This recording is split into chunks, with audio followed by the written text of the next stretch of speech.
اللہ کے رسول علیہ السلام حج سے واپس تشریف لے گئے۔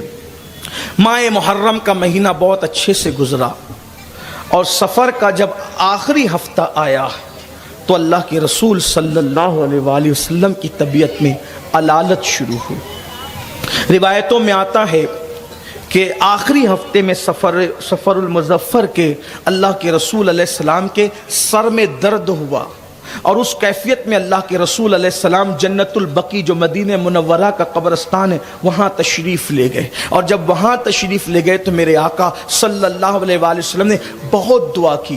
ساتھ جانے والے صحابی کہتے ہیں حضور نے اتنی دعا کی، اتنی دعا کی، اتنی دعا کی، اتنی دیر تک ان کے لیے، بقیع والوں کے لیے دعا کی۔ وہ صحابی کہتے ہیں میں تمنا کر رہا تھا کہ میں بھی اس میں دفن ہوتا تاکہ حضور کی دعا میں میرا بھی حصہ ہوتا۔ اتنی دیر تک دعا فرمائی، اور جب درمیان میں یوں بھی ہوا کہ جب آیہ کریمہ نازل ہوئی الیوم اکملت لکم دینکم واتممت علیکم نعمتی وردیت لکم الاسلام دینا، اللہ پاک فرماتا ہے محبوب ہم نے تمہارے لیے تمہارا دین مکمل کر دیا، اور اللہ دین اسلام دے کر تم سے راضی ہو گیا۔ اللہ کے رسول علیہ السلام پہ جب یہ آیت نازل ہوئی تو اللہ کے حبیب علیہ الصلاۃ والتسلیم نے صحابہ سے فرمایا لوگو، اللہ نے اپنے ایک بندے کو یہ اختیار دیا، اللہ نے اپنے بندے کو یہ اختیار دیا، چاہے وہ زمین پر رہے چاہے وہ رفیق اعلیٰ سے ملاقات کرے۔ جب یہ بات سنی تو صدیق اکبر رو پڑے۔ یاد رکھنا اللہ کے رسول سے جس کو جتنا تقرب ہوتا ہے حضور کی باتیں اس کو اتنی زیادہ سمجھ میں آتی ہے، یہ بات اچھی طرح ذہن میں ہونی چاہیے۔ اللہ اکبر۔ جس وقت تو آقا نے فرمایا صدیق اکبر کی آنکھوں میں آنسو، داڑھی آنسوؤں سے تر، ہچکیاں لے لے کر کے رو رہے ہیں، تو حضرت فاروق اعظم نے ایک سخت جملہ فرمایا کہ ان کو کیا ہو گیا؟ انہوں نے دوسرا جملہ کہا، میں صرف اس کو میں مفہوم کے طور پر جو ہے وہ پڑھ کر آگے گزرنا چاہتا ہوں، اصل جملہ دوسرا ہے۔ انہوں نے غصے میں کہا ان کو کیا ہو گیا؟ حضور علیہ السلام اتنی اچھی بات کر رہے ہیں، کیا پیاری بات کر رہے ہیں کہ اللہ نے ایک بندے کو اختیار دیا کہ وہ دنیا میں رہے یا رفیق اعلیٰ سے ملے، تو اس نے رفیق اعلیٰ سے ملنا پسند کیا۔ فاروق اعظم نے جب کہا تو صدیق اکبر نے کہا عمر، جس کو موت و حیات کا اختیار ملے وہ اللہ کے رسول کے سوا اور کون ہو سکتا ہے؟ محبوب کبریا کے سوا اور کون ہو سکتا ہے؟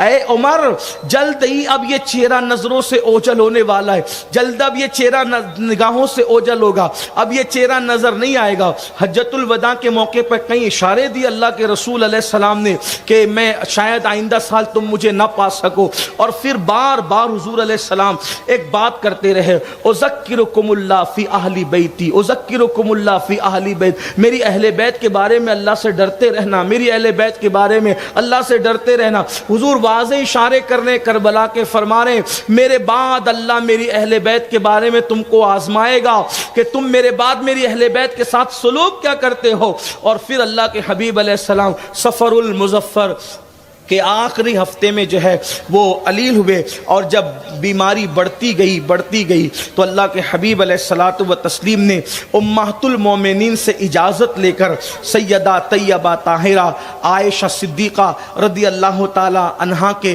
حجرے میں قیام فرمانا گوارا کیا۔ اللہ اکبر۔ پھر آقا کریم صلی اللہ علیہ وآلہ وسلم حجرے رسول میں رہے، تقریباً 15 دن یا 16 دن تسلسل کے ساتھ اللہ کے رسول پر جو ہے وہ بیماری رہی اور مرض وصال میں رہے۔ صحابہ کہتے ہیں اتنا بخار تھا کہ اگر ہاتھ رکھتے تھے تو ہاتھ کے اندر اتنی طاقت نہیں تھی کہ اس بخار کو برداشت ہم کر سکیں۔ ہم کہتے ہیں یا رسول اللہ آپ کو اتنا بخار، تو اللہ کے حبیب علیہ السلام فرماتے ہیں کہ انبیاء کرام پر آزمائش لوگوں سے زیادہ ہوتی ہے، جو اللہ کا جتنا مقرب ہوتا ہے اس کو آزمائش اتنی زیادہ ہوتی ہے۔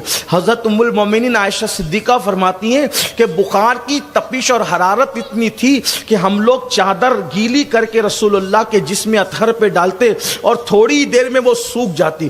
حضور علیہ الصلاۃ والتسلیم پانی کے کٹورے میں ہاتھ ڈال کر چہرے پہ ملتے اور فرماتے موت کی سختی ہے، موت سخت ہے۔ اللہ کے حبیب علیہ السلام یہ فرماتے، اور پھر ان 15 دنوں میں یا 16 دنوں کے اندر اللہ کے حبیب علیہ السلام جب مسجد نہیں گئے تو اللہ کے حبیب علیہ السلام نے پھر اشارہ دیا۔ دیکھو حج کے لیے کس کا انتخاب کیا؟ امیر الحج کے لیے صدیق اکبر کا۔ اب نماز کی باری آئی تو آقا علیہ السلام فرماتے ہیں کہ جاؤ اور ابو بکر سے کہہ دو کہ وہ میرے مصلی پر نماز۔ حضور علیہ الصلاۃ والتسلیم کی علالت بڑھی، اور پھر ایک وقت وہ آیا کہ اللہ کے رسول علیہ السلام نے فرمایا کہ بلال جاؤ اور جا کر مدینے کی گلیوں میں اعلان کر دو آج اللہ کے رسول آخری خطبہ دیں گے، اللہ کے رسول علیہ السلام آج آخری خطبہ دیں گے۔ ہائے ہائے ہائے، جب یہ بات بلال نے سنی، حضرت بلال سے کہا جا رہا ہے دیکھو تو سے آخری خطبہ، حضور کا آخری خطبہ، حضور آخری خطبہ بلال نے سنا، میں ہچکیاں بن گئی، حضور آخری خطبہ۔ ہاں بلال جاؤ اعلان کر دو مدینے کی گلیوں میں۔ جس نے سنا اپنے بیگانے نے رو پڑے، لوگ دل پکڑ لیے، کام چھوڑ کے مسجد میں آئے۔ اللہ کے رسول علیہ السلام نے پھر حضرت مولا کائنات کا کندھا ایک طرف سے اور ایک طرف سے حضرت عباس کا کندھا تھاما اور تھام کر کے جو ہے وہ تشریف لائے، اور آنے کے بعد منبر پہ بیٹھ گئے، اور پھر اس کے بعد آقا علیہ السلام نے بار بار فرمایا، آقا فرماتے ہیں کسی کا حق مجھ پہ باقی لے لو، کسی کا قرض لے لو، کسی کا جو ہے لے لو۔ میں اللہ کے یہاں اس حالت میں جانا چاہتا ہوں کہ کسی کا کوئی بوجھ مجھ پر نہ، یہاں دینا آسان وہاں دینا مشکل۔ بہت بار بار واسطے دیے، ایک صاحب کھڑے ہوئے، عرض کی یا رسول اللہ صلی اللہ علیہ وسلم 4 درہم میرے